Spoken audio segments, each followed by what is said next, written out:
신령한 신자가 되어야 합니다. 이런 주제를 가지고 말씀을 드리고자 합니다. 우리가 예수님을 하나님의 아들로 생명의 구주로 받았으면 이제는 우리가 그 받은 은혜대로 구별된 삶을 살아야 합니다. 구별된 삶이라는 것이 바로 신령한 삶이라 이렇게 말을 할 수가 있습니다. 우리의 언어가 조금 더 거룩한 언어로 바뀌어야 되고 우리의 삶이 좀 더 고상한 삶이 되어야 됩니다. 그래서 누군가가 우리의 모습을 보면서 감동을 받을 수 있는, 누군가가 우리의 모습을 보면서 하나님의 신에 충만한 사람이구나, 저분은 참으로 구별된 하나님의 백성이구나, 이러한 소리를 들을 수 있어야 합니다. 우리가 예수님을 믿는데 10년 지나고 20년 지나고 30년이 지나도 아직도 우리의 입에서는 세속적인 말만 나오고 육신적인 말만 나오고 거칠기 그지없는 말이 나온다면 아직도 뭔가가 잘못된 것입니다. 전혀 변화받지 못한 상태라고 할 수 있겠습니다. 그래서 우리가 중요한 것은 날마다 나를 쳐서 복종시킨다는 사도 바울의 말씀처럼 우리를 잘못된 것은 하나씩 깨뜨릴 수 있어야 됩니다. 그래서 우리가 어느 날 어느 순간인가는 나의 모습이 지난 날을 돌아보면은 그 옛날보다 훨씬 더 좋아진 삶, 아름다워진 삶, 거룩되고 성별된 삶을 사는 것이 그리스도인의 모습이라고 할 수 있습니다. 참 중요한 것이 한국교회 그리스도인들은 그렇게 많은데 세상이 전혀 변화되지 않는다는 것입니다. 여러분, 바닷물이 썩지 않는 이유가 그 속에는 소금이 들어있죠. 여러 가지 이유를 말할 수 있겠지만 주님께서는 오늘 우리를 향해서 너희는 세상의 소금이라 이렇게 말씀을 하신 것입니다. 소금은 자기를 녹여야만, 자기가 녹아져야만 맛을 낼 수가 있고 썩음을 방지할 수가 있습니다. 살아있는 생명체 얼마나 중요합니까? 여러분, 이 세상에는 살아있는 생명체는 다 성장합니다. 이와 같이 우리가 믿는 하나님이 살아계신 하나님이요, 오늘 우리가 정말 살아있는 신앙을 가졌다면 그 신앙은 성장해야 합니다. 성장하지 못하고 맨날 답보 상태에 있다면 어떻게 되겠습니까? 사도 바울은 정말 애착심을 가진 교회 하나가 고린도 교회입니다. 왜냐하면 이 교회는 굉장한 실력자들도 교회 안에 많이 있었습니다.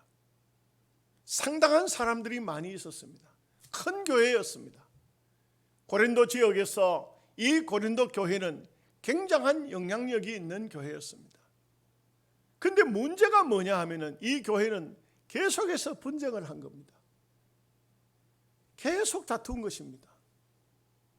그 다투는 이유가 영적인 문제 같으면 괜찮죠.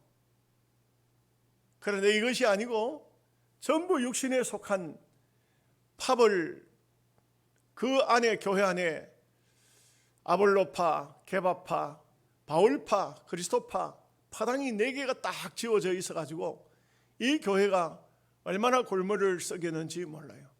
그래서 바울은 너희가 아직도 신령한 자와는 거리가 멀다, 어린아이와 같다, 이렇게 책망을 한 것을 볼 수가 있습니다. 육신에 속한 자, 전혀 거듭나지 아직 못하고 거룩한 삶을 살지 못한 사람을 바울은 3가지로 말하고 있습니다. 첫째는 어린아이와 같다, 이렇게 했어요. 어린아이는 분별력이 없습니다. 어린아이는 무엇이 진리인지, 어떤 것이 죄인지 저항력도 분별력도 없습니다. 작은 유혹에도 자주 그냥 넘어집니다. 그렇기 때문에 철없는 신자, 어린아이와 같은 신자, 말 한마디에 그만 낙심되어 버리고 넘어져 버리고 환경과 사람과 여건을 보는 이런 신앙인은 어린아이와 같다고 할 수 있습니다. 두 번째는 딱딱한 음식을 먹지 못하는 젖만 먹는 그런 신자라고 할 수 있겠습니다. 조그만 어려움이 와도 그것을 이겨내지를 못합니다. 조그만 유혹이 와도 그것을 이겨내지 못합니다. 오늘 우리가 코로나 시대이지만 이런 코로나 시대에 실제적으로 보면은 여러 가지 환경이, 세상 환경이 어떻다 이렇다 저렇다 말하지만 그러나 환경이 문제가 아니고 그 사람의 믿음이 문제인 것입니다. 만약에 우리가 정말 정상적인 믿음을 가지고 있다면 이보다도 10배, 100배 더 힘들고 어려운 상황이 온다 할지라도 우리는 하나님 앞에 예배하는 일을 게을리할 수가 없을 것입니다. 흥룡강이라는 책이 하나 있어요. 그 책을 보니까 중국에 기독교인이 얼마나 많으냐, 1억에서 3억 정도가 된다고 그래요. 그런데 이 중국에 있는 지하교회들 가만히 예배를 드리는 거 아닙니까? 공산세계니까.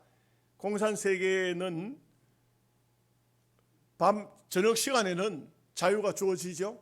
그 시간에 모여서 예배를 드리는 것입니다. 그런데 그 예배를 드리는데 낮 시간에는 어떻게 하려고 전혀 다음 시간을 생각지 않고 기도하는데 그 기도가 얼마나 뜨겁고 얼마나 간절하고, 어째 보면은 저는 그 흥룡강을 보면서 중국에 참 신자들이 많이 있구나 느꼈습니다. 어려운 문제가 와도 이겨낼 수 있어야 합니다. 세 번째가 뭐냐면 어린아이 신자는 시끄럽습니다. 늘 시기하고 질투하고 싸우고 다툽니다. 무언가를 하나도 소화해낼 수가 없습니다. 어떤 말도 어떤 문제도 이겨낼 수 없는 그런 것이 어린아이의 신자, 어린 초보적인 신자라고 할 수가 있습니다.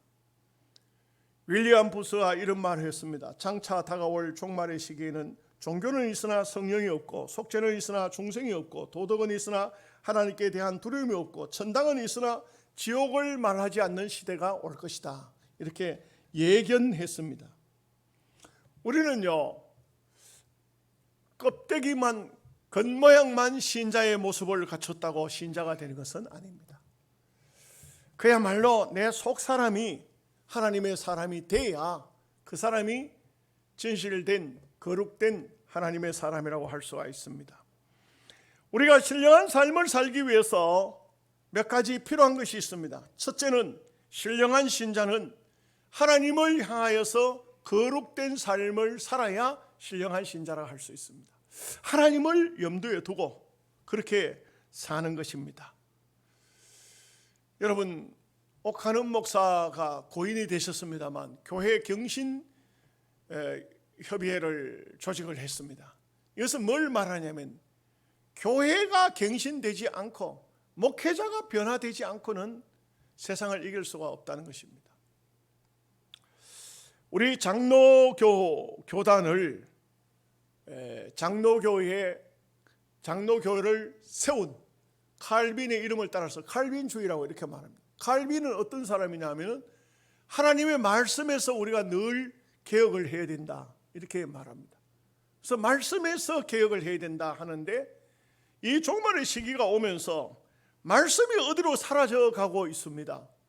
말씀이 없는 교회들이 얼마나 많은지 모릅니다. 심각한 것은 우리 합동 측 교회, 칼빈주의, 개혁주의 교회가 알미니안주의를 따라가는 그런 모습을 많이 봅니다. 서울의 어느 교회는 사람들이 많이 불러 모으기 위해서 그런지 모르지만 오후 예배는 가수들을 데려와가지고 가수들도 예수 믿는 가수들 같으면 이해가 돼요. 근데 이 교회를 너무 잘 지어놨으니까 극장식으로 만들어놓은 그런 장소에서 담임 목사부터 유행가를 한 곡을 뽑고 그 다음에는 가수들이 나와서 줄줄이 나와서 세상 노래고 무슨 노래고 막 거기엔 잡다하게 한테 섞인 노래들이 마구 강단에서 흘러나오는 것입니다. 사람은 많이 모이죠. 오늘 우리가 사는 시대에 이제 한창 우리 교단에서 자꾸 제재를 하니까 열린 예배 이 말 언어 자체가 없어졌어요. 열린 예배. 이 열린 예배라는 것이 얼마나 유행했는지요. 여러분, 우리 노회 안에도 제가 헌신 예배를 가서 보니까 열린 예배 형태를 갖추어요. 열린 예배가 어떤 예배냐 하면은, 열린 예배는 정말 신령한 진정으로 하나님께 올리는 그런 예배가 아니에요. 그 예배는 사람들이 모여서 사람들이 즐거워하는 것이 열린 예배의 중심이에요. 총회장까지 지냈던 어떤 목사님 교회에 그 노회에서 열린 예배가 문제가 돼가지고 그 열린 예배 노회에서 조사를 하기도 하고 이렇게 했어요. 그런데 그 양반이 어떻게 그 열린 예배를 하다가 빠져나왔는지는 모르지만 이런 말을 해요. 열린 예배를 해야 되지 닫힌 예배를 해야 되느냐? 열린 예배를 하니까 500명 모이던 교회에서 5,000명의 교인이 됐다는 겁니다. 무슨 말이냐면은 열린 예배를 하면서 사람들이 많이 몰려와서 교회가 부흥이 됐으니까 열린 예배가 옳다는 얘기죠. 그런데 우리가 알아야 되는 것이 있습니다. 구름대와 같은 많은 사람이 모였다 할지라도, 아무리 많은 사람이 모였다 할지라도 우리가 즐기는 것은 예배가 아닙니다. 그거는 축제지. 우리의 예배는 하나님께 드려져야 됩니다. 한국 교회가 교인들 숫자는 많아졌다 할지라도 신령한 신자가 보이지 않는다면, 예배를 통해서 하나님을 만나는 거룩한 삶이 이루어지지 못한다면, 우리의 삶 속에 하나님이 계시는 삶을 살지 못한다면 여전히 우리는 육신에 속한 사람이라고 사도 바울이 말하고 있는 것입니다. 과연 내가 입으로는 주님을 부르는데 주님과 함께하는 삶을 살고 있는가? 예배를 통해서 하나님을 만난, 우리가 기도를 통해서 하나님을 만난, 말씀을 통해서 하나님을 만난, 찬양을 통해서 하나님을 만난 삶을 살고 있는가? 하나님을 만나는가? 요한복음 4장 23절에 아버지께 참되게 예배하는 자들은 영과 진리로 예배할 때가 오나니 곧 이때라. 아버지께서는 자기에게 이렇게 예배하는 자를 찾으시느니라. 우리가 예배 드리러 오면은 정말 영과 진리로, 개혁판에는 신령과 진정으로, 참 신령과 진정으로 하나님 앞에 하나님을 찾는 그 사람을 하나님이 찾고 계신다. 사람들이 많이 모이고 간증사가 동원되고 가수들이 들어오고 그 가수들을 얼굴 보려고 들어오고, 어느 교회는 보니까 우리 합동교 다니면서도 70도 넘은 사람을, 그 가수를 갖다가 자기 교회 장로를 시키더라고요. 하나님이 과연 그것을 원하실까요? 교회는, 하나님의 나라는 거룩성이 회복되지 아니하면 성도들의 삶이 육신에 속할 수밖에 없습니다. 신령한 삶을 살 수가 없습니다. 시편 84편 1절에 만군의 여호와여 주의 장막이 어찌 그리 사랑스러운지요. 우리가 하나님의 거룩한 하나님을 만나지 못하는 것은 종교 행사입니다.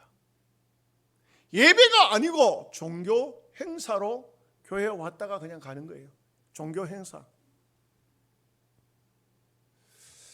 진정으로 하나님을 찾아 하나님을 만나느냐?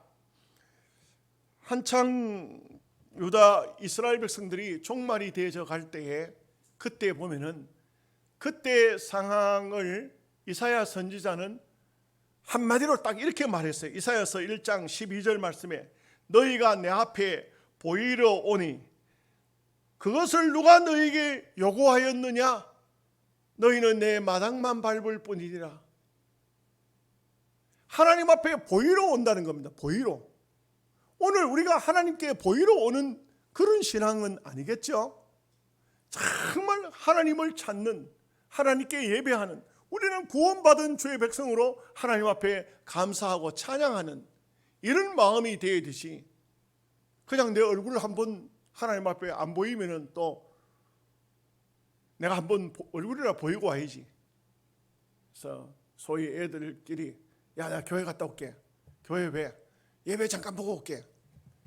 이것이 바로 우리의 세속화된 모습이 아닌가. 우리가 정말 신령한 신자가 되기 위해서는 정말 우리가 하나님을 만나는 시간이 있어야 돼. 하나님을 만나는 사람이 돼. 놀라운 것은 성경을 통해서 보면 모세 같은 경우에 하나님을 시내산에서 40일간 대면했습니다.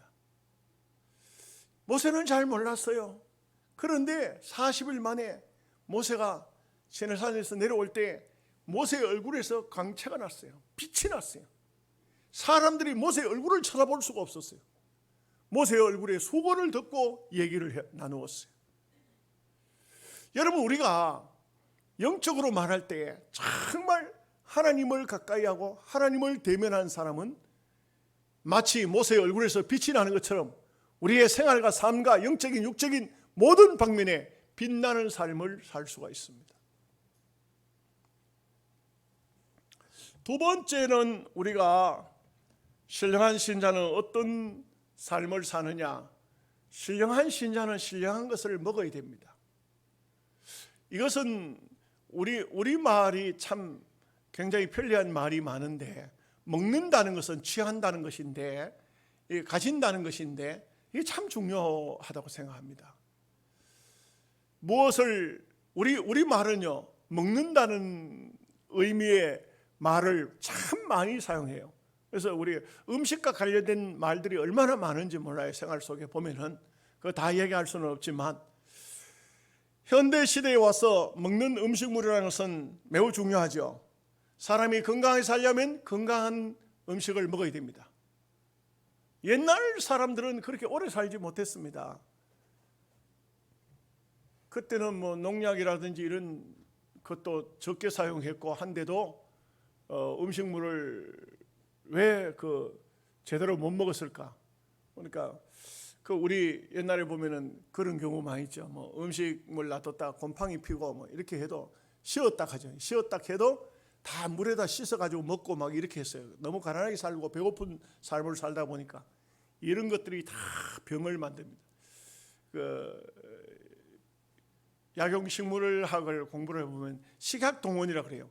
음식물을 잘 먹으면은 몸에 있던 병도 다 낫는다. 잘 먹으면 음식물이 약이라는 거죠. 약. 우리가 먹는 것이요, 모든 채소고 곡물이고, 한번 인터넷에 여러분 한번 들어가 보십시오. 쌀, 보리, 콩, 밀, 무엇이든지 다 약이에요. 약으로 되어 있어요. 그런데 잘못 먹으면 독이 됩니다. 잘못 먹으면 독이 됩니다. 이와 같이 우리에게 식단도 균형이 잡혀야 되는 것처럼 우리가 영적인 면에서도 좋은 것을 먹어야 돼요. 잘못된 것을 먹으면 하나님의 말씀도 신령한 말씀을 받아야 돼요. 우리가 신앙생활도 교단마다 다르기도 해요. 사람마다 다르기도 합니다. 이런 저런 거 보지만 우리는 신령한 것을 골라서 우리가 믿는다는 것도 먹는다는 의미로 생각할 수 있어요. 그래서 우리가 신령한 것을 먹는다는 것은 얼마나 중요한지 모릅니다. 히브리서 5장 12절 말씀에 때가 오래므로 너희가 마땅히 선생이 될 터인데 너희가 다시 하나님의 말씀의 초보가 무엇인지 누구에게 가르침을 받아야 할 것인지 젖이나 먹고 단단한 식물을 먹지 못하는 자가 되어서는 아니 된다. 여러분, 오늘 우리가 가르침을 받는 것도 어떤 의미에서는 받는다는 것이 먹는다는 것입니다. 가진다는 것입니다. 내 것이 된다는 것입니다. 신령한 것을 얻을 수 있어야 됩니다. 신령한 것을 받을 수 있어야 됩니다. 아무 것이나 받으면 안 됩니다. 아무 것이나 먹으면 안 됩니다.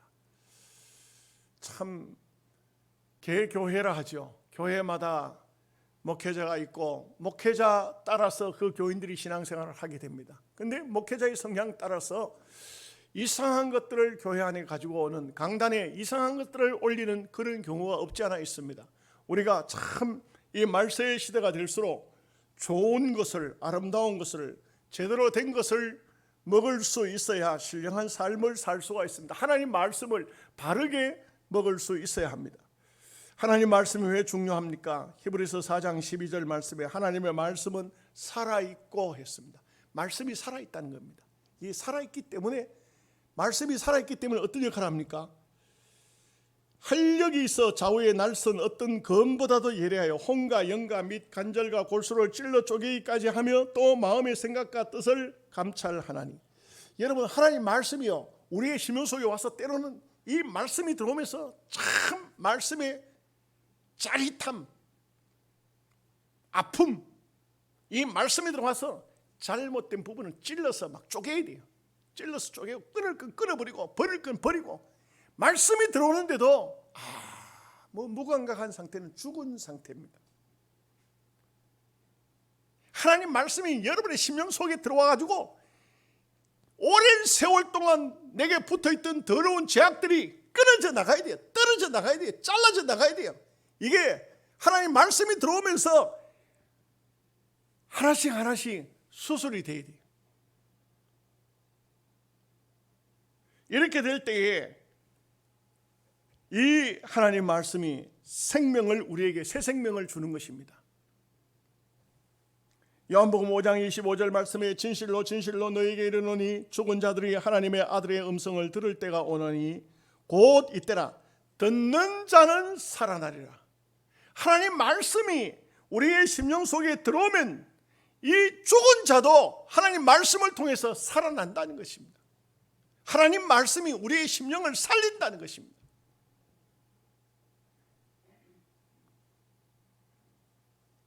조지 워싱턴 미국의 대통령이었죠. 성경 없이는 정치를 바르게 할 수가 없다. 신앙인입니다. 뉴턴 과학자입니다. 하나님의 말씀인 성경은 과학 위에 있는 가장 고상한 책이다. 과학 위에 있는 가장 고상한 책이다. 매튜 헨리 주석가입니다. 지금까지 인쇄된 모든 책을 합친 것보다 성경은 더 위에 있다. 하나님 말씀이 그만큼 귀하다는 것입니다. 메가더, 6.25 인천 상륙작전을 했던 메가더. 나는 아침에 성경을 읽기 전에는 빵을 먹지 않는다. 하나님 말씀을 먹기 전에는 음식을 먹지 않는다는 것입니다. 예레미야서 15장 16절에 내가 주의 말씀을 얻어 먹었사오니 주의 말씀은 내게 기쁨과 내 마음의 즐거움이니라. 참 예레미야는 어려운 시대를 살다 간 사람입니다. 왜냐하면 예레미야 시대 때 나라가 망했기 때문에 굉장히 어려운 위급한 시기에 살았습니다. 그러면서도 그는 말씀이 아니면 살 수가 없다. 환경이 어려워서 못 살겠다 그런 게 아닙니다. 하나님 말씀이 있으면 그래도 살 수가 있는데 말씀이 없으면 나는 살 수가 없다. 얼마나 참 말씀에 대한 바른 깨달음입니까? 욥기 23장 12절에 일정한 음식보다 그 입의 말씀을 귀히 여겼도다. 음식을 식사 하루에 3끼니 우리가 꼬박꼬박 먹는 것보다가도 하나님 말씀을 더 귀중히 여겼다. 이게 하나님 말씀에 얼마나 중요하다는 것을 말합니다. 시편 119편 11절 말씀에 내가 주께 범죄하지 아니하려 하여 주의 말씀을 내 마음에 두었나이다. 주님의 말씀을 내 마음에 두었을 때에 범죄하지 아니할 수가 있었다. 이렇게 말씀하고 있습니다. 세 번째, 신령하게 살 수 있는 방법은 우리 스스로가 신령한 삶을 살고자 신령한 생활을 해야 합니다.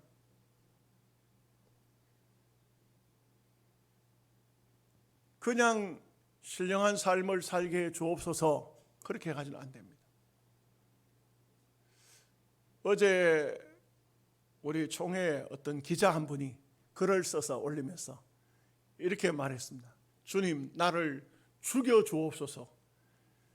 그 다음에 또 뒤이어서 쭉 글을 쓰고 뒤에 가서 또 주님, 나를 살려 주옵소서. 그래서 제가 그 기자분한테 한마디 했습니다. 주님이 안 죽입니다. 당신이 죽으십시오. 주님이 안 살려줍니다. 당신이 사십시오. 알아들으란지 못 알아들으란지 모르겠어요. 여러분들은 이해가 되십니까? 내가 죽어야 됩니다. 주님이 나를 죽여, 아닙니다. 주님은 그냥 보고만 감망만 하고 계십니다. 살래 죽을래 우리가 결정합니다. 막 혈기가 올라와도 내가 나를 죽여야지. 내가 죽어야 돼. 내가 십자가 밑에 죽어야지. 그냥 혈기 다 내놓고 주님 왜 나를 안 죽였습니까? 아주 웃겨. 지 할 일 다 해놓고는 주님 앞에 핑계대. 그걸 소위 세상 말로 잘 되면 자기 탓이고 못 되면 조상 탓이라. 왜 주님 앞에 핑계를 대냐 이게. 나를 죽여 주옵소서가 아니고 내가 죽겠습니다 이렇게 해야 돼요. 내가 십자가 밑에 죽겠습니다. 내가 예수님 때문에 죽겠습니다. 내가 주님을 위해서 죽으리라고 각오합니다. 죽겠다고 각오했습니다. 이렇게 해야 돼요. 그리스도인이란 그리스도께 속한 사람이라는 뜻입니다. 그리스도께 속했다는 것은 가입이 됐다, 속에 들어갔다 이 말이죠. 그리스도인이 되었으면 그리스도인다운 삶을 살아야 됩니다.